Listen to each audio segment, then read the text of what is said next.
Welcome to Buffalo Gameday Recap. I'm Thad Brown along with A.J. Feldman. The Bills dispatched the Jets 40-14, lock up a 2 seed. Josh Allen looks good for the MVP. And A.J., the thing that I take away from this game is the Bills checked so many boxes in this one. People who came out of this game feeling good: Ed Oliver, Keon Coleman, Amari Cooper, Tyrell Shavers has an up moment going to the playoffs. I mean, this was, if you're going to script a Week 17, let's get a little bounce going to the postseason, this was the game. They checked off the box for being undefeated at home this season. Yep. I stay undefeated on the sidelines going to the That's right. postseason. We see how long that streak is going to last. But no, like you said, they're feeling good going into the playoffs. And I think it's also especially important because they're probably going to get basically a bye week next week. So to have some positive momentum going into that instead of limping into a bye, then you have to think about, oh, do you want to get your offense right? Do you have to get your defense right? Even your special teams. What do you want to do for that Week 18 game? Well, now everybody's feeling good. Everybody's doing fine. Josh Allen's probably going to play one series, get his start streak going. Mitch Trubisky is going to take over. They're going to get a lot of young guys in. There's a chance they get some old guys in and Micah Hyde in that final game. Sean McDermott was kind of maybe alluding to that a little bit. So, no, a great sign for the Bills going into Week 18 and to go into the postseason, of course. There were so many good items from this game, good things that the Bills did. But let's start with the discussion everybody's had all week long, and that is the MVP. People are talking about who should be the MVP? Yes. Surprisingly, yes. I'm on the wrong social media platforms. Pinterest is not going off on this at all. You'd have to have your eyes closed. Actually, I think all the Pinterest girlies are going with Joe Burrow. He's quite the looker. That is actually, if we went to Pinterest, that would probably be the winner. But yeah, MVP. Look, Allen in this game, 182 yards passing, 3 combined touchdowns. This was not the pad the stats game. There were a couple plays, maybe late third quarter, where I was wondering if the Bills were getting him a little extra. Maybe the Keon Coleman play. He could have had some more penalties getting called back. Keon Coleman makes that catch down on the sidelines. Hey, we can talk about penalties, too. That was ridiculous. But I think Allen, there wasn't really, I don't know if he really needed to do anything in this game to win MVP. I really think the discussion, the vote is kind of over. That I think Allen probably had it locked up. If he had gone for 305 touchdowns, would that have been better? Yes. Mm-hmm. But to me, Josh Allen has 3 big factors in his favor. Number 1, he's got the better record, the better seed, which is one of the big things that helped Lamar Jackson last year. Number 2, Josh Allen has the MVP moments, the touchdown to himself, the pass against the Niners, the touchdown run against the Chiefs, the ridiculous plays he made against the Lions. Those things matter. Lamar had a big game against the Niners last year that helped him cement MVP. And then Lamar Jackson has Derrick Henry to hand off to this year. Last year when Lamar Jackson won the MVP, the best running back on the Ravens was Lamar Jackson. Mm-hmm. He was their leading rusher. Not this year. So to me, I think those things make Allen the correct choice for MVP. Is it clear? Is it a blowout? I don't think so. If Lamar Jackson gets 15 or 20 of the 50 votes, I wouldn't be stunned. But I think Allen should be the winner. And what happened today to me wasn't going to matter. Certainly Allen didn't hurt himself today either, though. I'll add a couple more in Allen's favor. The fact that Lamar Jackson has already won 2 MVPs, voter fatigue. And then also just MVP, whether it should be or not, it probably shouldn't be, is a very momentum-based award. The narrative gets built. Josh Allen, they were the scrappy underdog team coming into the season. Would the Jets beat them out in the division? Stephon Diggs is gone. Gabe Davis is gone. They lose a couple games early, and then Josh takes them on their back. And the odds, if you want to look at odds to determine how this race is going, at one point he was at minus 1,000. So there was just so much momentum going that eventually by the time people actually figured out that Lamar Jackson is having this great season, great passing numbers, very few interceptions, it almost was already decided for Allen. Now, Lamar Jackson has done a good job of getting back into this. Going into today, it was about minus 180, 200 for Josh, with Lamar taking the rest of that. I do think he needed a good performance today to stop that momentum, because if Josh Allen had a bad game, a mediocre game, threw some interceptions, maybe even the Bills lose today, that would have been a tough to overcome, especially if they got a win and Josh Allen didn't play in Week 18. And Lamar had one more chance to throw for 4 touchdowns and do great. So with now Allen's season, regular season, we think probably being basically over, I think he's the MVP. All right, let's dial into this game a little bit more in terms of what went right for the Bills. I will say this. There was a point in the middle of the third quarter, and there was very little time to come up for air between 12-0 and 40-0. It was just an avalanche. It was the Jets going from, we're going to try to, wow, that bus looks nice and warm. Somewhere in there, I was thinking that. I will say this to add on to your point of the avalanche. At one point, I forget after what touchdown, I looked up at the scoreboard, and I was like, did they already count that touchdown that just happened? Or they didn't? Because I had no idea what the score was. It was just getting to a lot to a little. I'm like, I actually don't even know what the score is right now. The point I want to make, though, is somewhere in there I was thinking, look, the Bills are up like 26-0 right now. And I would argue the defensive performance they had against the Lions, where they gave up 42, was better than what the Bills had done here. Now, at that point afterward, there was another turnover, another sack, and it got to be 40-0. And then at that point, that point probably didn't make much sense. But I'll go back to it. The Jets moved the ball quite a bit early, and the Bills did a great job of making the key plays. Despite the fact that down to down for maybe 35 minutes of this game, the Jets were hanging right with the Bills. Now, give the defense credit for making those plays, and then, also give them credit for once you made one or two, it became contagious. Different guys got involved, and like the Bills always do, it's not just one guy having 3 sacks, it's everybody having one. But early on, there was a point where I'm like, the Jets look kind of decent until it got to the area of the game where the Jets might have decided to pull back and save themselves for next season. Yeah, the Jets were moving the ball. They were running the ball pretty well early. They get into Buffalo territory. Greg Rousseau, the great stop on fourth and 1. The next time out, after Buffalo, doesn't put anything on the board, they get into the red zone. They have a chance to make this a tie ball game in the second quarter, and then who knows what happens to this one. They get the tip. Jordan Phillips comes up with the interception. End of a drive. Then the good punt by Sam Martin turns into an A.J. Epinesa sack safety, and then things kind of get out of control. So Bills defense did a good job of taking over this game, setting the tone. Usually it's the offense. Usually it's Josh Allen doing that. This time the defense really stepped up. And, the other reason I was thinking that, too, you look at some of those plays, Greg Rousseau, great play to make a deflection. The fact it turns into an interception is very fortunate. The A.J. Epinesa sack, although a good play by A.J. Epinesa, that's a 4-11 team, looking like a 4-11 team, not having their blocking assignments down. So the Jets were helping out there, as you expected they would.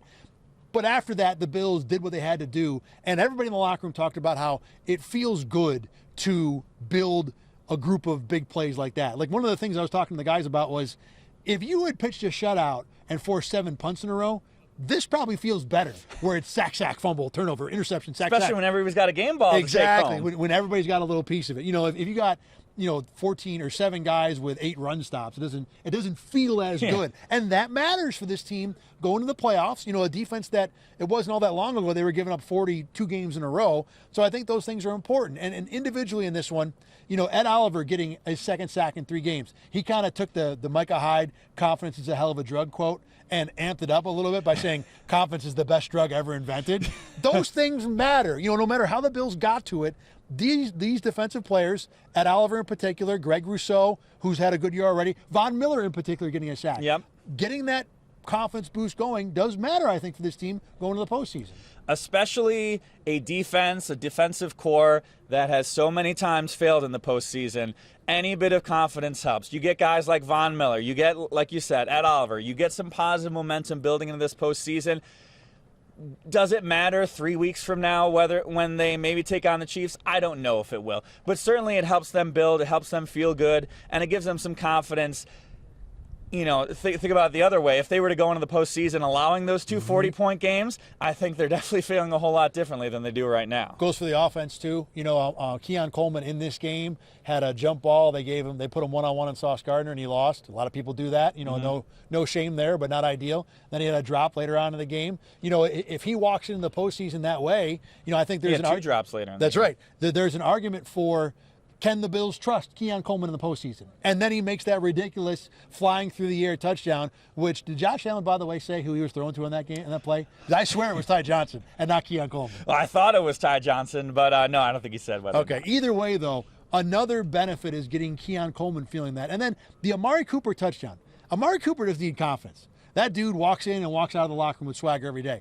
But for the Bills to know they still have that in the bag, that Cooper can go one-on-one even when he looks covered. And he said this later after the game. He said, on that kind of route, if the DB doesn't bite, I'm not open, I don't usually get the ball. And he said, I didn't really start jogging, but I kind of mentally was like, all right, I'm not getting the ball. And then there was a part of me that thought, well, maybe the ball is coming. And he turns around and there's the ball. To be able to hit that play and know the Bills have it in the bag, look, they're going to need something like that, a lightning strike touchdown or a big play in the playoffs. It was the kind of thing they got against the Chiefs in the win here. And again, another one, building momentum going into the postseason. Yeah, we talk about it all the time, Jimmy's and Joe's versus X and Yes, O's. yes. In the playoffs, you have to make these one-on-one plays, and that's probably where the most these Bills wide receivers are going to beat their man. It's going to be Keon Coleman with a jump ball. It's going to be Amari Cooper with a jump ball. They don't really have the shifty separation. Khalil Shakir can certainly do that, but he's more a zone guy. He's more yards after catch when he finally catches the ball. When it comes down to it, if it's not Josh Allen put on the Superman cape, odds are he's going to be tossing it up one-on-one to some of these larger wide receivers in the playoffs. And it's great that they come down with these catches. I think you did touch on a point, whether or not you can trust Keon Coleman in the playoffs. We'll see how long of a leash he has in the playoffs, because you can't make 3-4 mistakes like Keon Coleman did today in the postseason. Certainly doesn't help your chances. So we'll see how they, divvy their wide receiver snaps in the playoffs. But definitely big for Keon Coleman to get that boost. It is valid that one good play does not erase the other stuff that you are concerned about. But one good play is way better than 0 good plays, Yes. And that's the bottom line from this one. Let's talk about where the Bills sit now with the 2 seed. Number one, they get next week off. And to me, I think that's very important. This is still a team that's got guys who are banged up. DeMar Hamlin did not play in this game today. Curtis Samuel didn't play in this game today.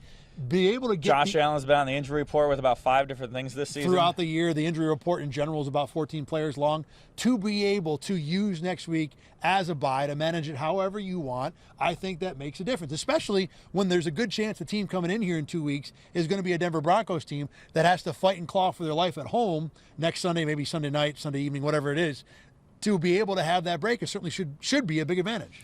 And that was, I think, the underrated thing about the Broncos losing that game last night is that, odds are favorite, it's going to be the Broncos coming here at Highmark Stadium. But now instead of both teams being on a nice little rest in Week 18, now it's just the Bills. And that could really pay dividends.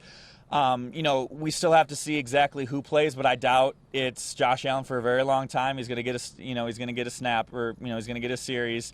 John McDermott's saying, he'll talk with Brandon Beane, he'll talk with Terry Pagula, but I will say in the past, they've played Allen and the starters more than maybe a lot of people would like. I think they're going to get kind of down to where most people kind of would expect and want. This is a one series and out game probably for Josh Allen. Yeah. I think the guys who will rest, I think you'll see Deion Dawkins not play. Amari Cooper, Khalil Shakir probably won't play. You might see all the tight ends. Well, they'll play that first series because you're not letting Josh Allen take a snap without Deion Dawkins as your left tackle. That's true. You are right about that. I mean, you could. The only reason he's playing is to keep the consecutive game streak going. He doesn't have to throw a pass. You could have him hand off 3 times in a row. You could. But James Cook won't play. They'll probably bring Frank Gore up. You can't sit everybody. That's something people at home got to realize. Yeah. You can't sit the whole starting roster, but you can sit a good chunk of the main guys. Both corners might sit. You'll see a healthy dose of Brandon Codrington on the outside. Mm-hmm. So the Bills will have that advantage. Do the Bills want it to be Denver, or do they want it to be someone else? If it's me, I want it to be someone not named Cincinnati. But after the Bengals, I think the Broncos are the second toughest opponent they can face. It won't be the Colts after losing to the Giants today. The Dolphins with no Tua Tagovailoa. I don't even want to check. You want to check the score? I'm going to check the score right now. We're recording this before the Dolphins game is over. It's probably a little still, which is what it was. It is 13-3 Miami, okay. And they got the ball. So Did the Miami it's probably going to be Miami winning this game. Right. Either way, the Broncos are playing a Chiefs team that's going to do the same thing the Bills are, play all their backups, and Denver's playing at home. Denver's the more desperate team. Look, the Bills did prove 20 years ago on this very field that you could still blow that game. Willie Parker, James Harrison, and Brian St. Pierre. People at home just had PTSD, all the Bills fans. So it's not impossible. Denver, to me, is going to be, I think the thing we saw from Denver, if it's them, and do you really want to bother with the Bengals conversation? I don't. Because you need Denver and Miami to lose all they've got left, and Cincinnati to win next week against a Pittsburgh team that's going to care, it seems unlikely that it's going to be somebody other than Denver. Fair? I mean, it certainly might be Miami. I think the discussion on Cincinnati is fairly short. The Bills really don't want to play Cincinnati. Yes, okay. End. Let's go to Denver then. Denver proved against the Bengals they will be a headache. Their defense will just be a big pain in the neck. You saw how many times Cincinnati got inside the 10 and then couldn't finish drives because that defensive line is so good. Now, the Bills' offensive line is significantly better than the Bengals' offensive line. They will have a better time doing everything they want to do offensively.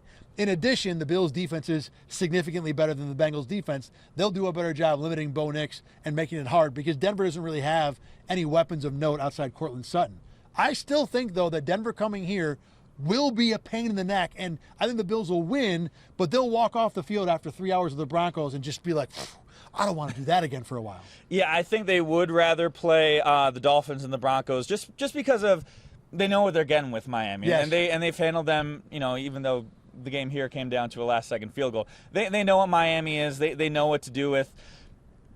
Denver is a bit of a wild card. Bo Nix, he's after a rough start to this season. He's really come on late. You saw the great play that he made to send the game to overtime, the deep ball, getting that off and giving his receiver a chance to make the play.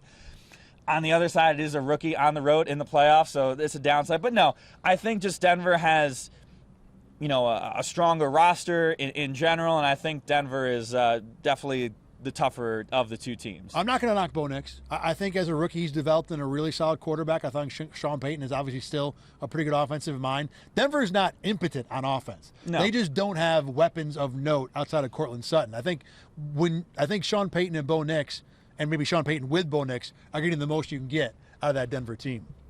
I want to talk about one point. We talked about who's not going to play next week. Does Micah Hyde play next week? And tell me what Sean McDermott, because I was not in the room for this, what Sean McDermott's take was on Micah Hyde playing next week in the game doesn't matter in New England. I want to make sure I get this right. I think he said something along the lines of, we want to get some guys a look, some guys on the practice squad.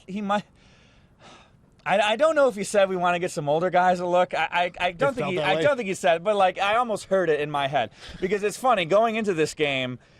Sean McDermott has press conference on Friday. I was like, Micah Hyde, he is not playing this season. He is done. He is a coach. He is doing whatever. I will just say, I don't want to misquote him exactly, but the vibes I got from Sean McDermott, the thing that popped in my head was Micah Hyde. Give us the vibes, because people at home can go look up quotes. Give us the vibes, because that stuff matters. Yeah. The vibes were that they're going to take a look. They're going to take a look at a lot of guys that they haven't had the chance to see so far in the regular season. And I think the obvious choice is Micah Hyde. Let's see what he's got. I think the Bills have to put Micah Hyde on the field. I think you have to get an idea of what he has. This is not what they've done before, where maybe you bring in a Leonard Fournette or a veteran who everybody knows what they can do, break glass in case of emergency. They never play unless 3 guys get hurt. And Micah Hyde might still be that. But because of how much he knows this defense, what he's meant to this team, and what kind of a weapon his mind can be on the field, no matter where his body is at, I want to see what he has, because this is a safety group that's already kind of dealing with injuries. They're not the strongest unit on the team. If you think Micah Hyde can be better, I want to at least find out. I don't want to get to a point in the playoffs where I'm throwing it out there and not knowing what you're going to get with Micah Hyde. And I will say this, there is no downside to playing Micah Hyde unless Micah Hyde doesn't really want to play. He doesn't want to get injured. He dealt with stuff last year, but I don't think he would come back if that's his mindset. So that's the only drawback, is that you're putting out an older player at the end of his career. If he just wanted to come back and be a coach, which who knows, maybe he did, but I don't think that's the mindset he had coming back to the Buffalo Bills. I think if he's on the practice squad, they believe there's an ability of Micah Hyde to play. Mm-hmm. Whether it's better than Kareem Jackson or whatever depth they have, that's a different discussion. But I think the Bills have to feel, if he's occupying a practice squad spot, that at some point he could be on the field and be effective enough for them at safety. All right, I think we've pretty much shut it down in the regular season. Let's look ahead to the playoffs in general here. The Bills are going to go in as one of the higher Super Bowl favorites. I think that's fair. Walking into this game, coming off a kind of a lackluster New England game, there was almost a gut feel of, wow, did the Bills kind of fall behind the Chiefs and the Ravens again? I don't see it as, I don't even know if you want to rank them. I think those are the 3 teams, and then there's everybody else. And if you told me any of the 3 got to the Super Bowl, I wouldn't be stunned. I think I'd be most stunned about Baltimore only because we haven't seen Lamar Jackson play at a playoff winning level in the playoffs. We've seen Josh Allen do it, and then Pat Mahomes just rips his heart out. But I think that we know it's in the bag, and obviously Mahomes can do it. So to me, I think those 3 teams belong on the same level, but I buy the Bills and the Chiefs more because I've seen those quarterbacks do it. Yeah, I would just, I would rank them in order of the seeds just because the fact that the Chiefs might be figuring things out on offense. They're getting Xavier Worthy really cooking. They're, Hollywood Brown is back in the lineup. This offense where a month ago, whatever, we were saying, man, the Kansas City Chiefs, they're somehow finding a way. Well, now the offense is actually doing good things out there. So if I'm placing a bet, which I very well might, I have a hard time betting against Patrick Mahomes until it happens. It's the old Tom Brady rule. You're kind of throwing away your money if you don't put it on Tom Brady. At this point, you got to beat him for me to pick you. So they're certainly all in that tier. Like you said, I wouldn't be surprised either way. But right now, the Chiefs, they got the bye. They're going to be at home the rest of the way. And you got to knock them off. And they are going to have 24 days between games that matter, which I can't imagine what that kind of rest is going to be. They'll be talking about them being rusty, and we'll have that conversation in 3 weeks maybe. But that is still a ridiculous break when it comes to the NFL to get players of that caliber more healthy probably than they ever would be in a midseason format. Who knows what kind of an advantage that might be. I will say maybe even this. They have so much time off between games. They don't want to look ahead, but they can even start scouting the Bills and the Ravens. They got all this free time. That might be. It's not even a detriment to start looking at them. It'd almost be a crime not to. Yeah, do a little bit of work on the Broncos this week just to kind of patronize it a little bit, and then move ahead to the teams you likely will play. All right. That will shut it down for the part of the regular season that matters. Next week, we will do a Buffalo game day recap for Week 18 / preseason Week 4 for the Bills. It might be about 2 minutes long. Yeah, or maybe 3. But either way, we will talk about that next week, and then we'll get into the playoffs 2 weeks after that. Real fast, by the way, my prediction is the Bills play Sunday at 1 against the Broncos. That's going to be my pick for the game time and kickoff for the first round of the playoffs. I think it's going to be Saturday night. Okay. I can see that too. All right. As always, you can check out Buffalo Game Day Recap at rochesterfirst.com. You click on sports, find the 8 Sports Extra tab. We've got all of our Game Day recaps, Let's Talk Ball, all this fun football stuff you can watch and listen to there. In addition, you can find us on YouTube and wherever you get your podcasts. For AJ Feldman, I'm Thad Brown from balmy Buffalo. This has been awesome. It's like 60 degrees. But we'll see you next week from Foxborough.